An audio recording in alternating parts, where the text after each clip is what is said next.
Vamos conhecer dois casais de amigos, o Carlos e a Rosa e o Francisco e a Teresa. Eles são amigos de longa data e têm muita coisa em comum.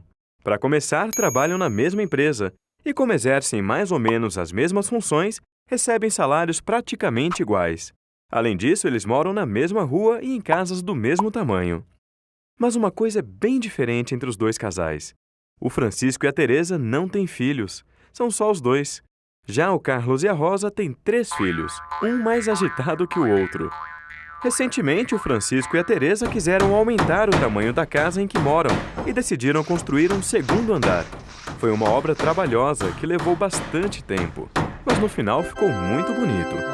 O Carlos e a Rosa, quando viram o resultado, pensaram na hora que deviam fazer o mesmo.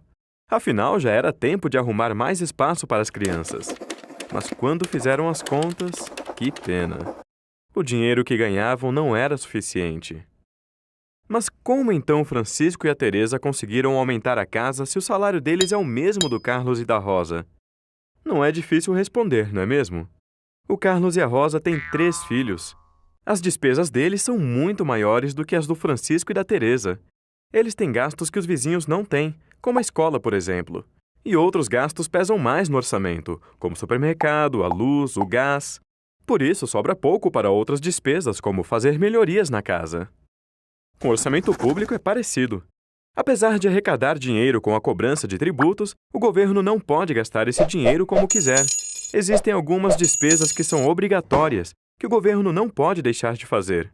É o caso do pagamento da dívida pública, dos salários dos servidores, das aposentadorias, de benefícios como o auxílio-maternidade e auxílio-doença, das transferências que a Constituição define para estados e municípios, entre outras.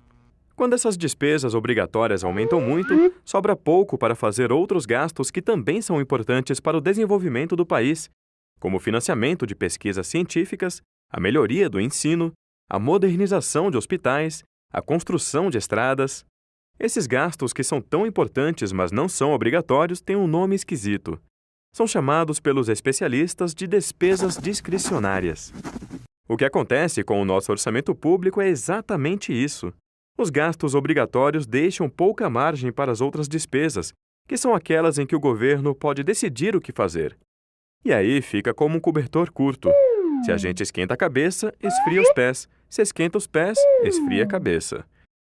Para aumentar esse cobertor, ou seja, para ampliar as despesas discricionárias e investir na infraestrutura do país, é importante calibrar bem as despesas obrigatórias e garantir a aplicação eficiente e eficaz dos recursos que sobram. Porque se isso não for feito, a alternativa que resta é cobrar mais imposto. Portanto, no orçamento público não existe mágica.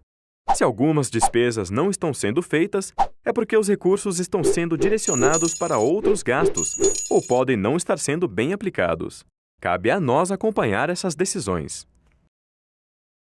Para mais vídeos da série Orçamento Fácil, inscreva-se em nosso canal. E se você acha que outras pessoas também deveriam aprender mais sobre orçamento público, curta o vídeo e compartilhe com seus amigos.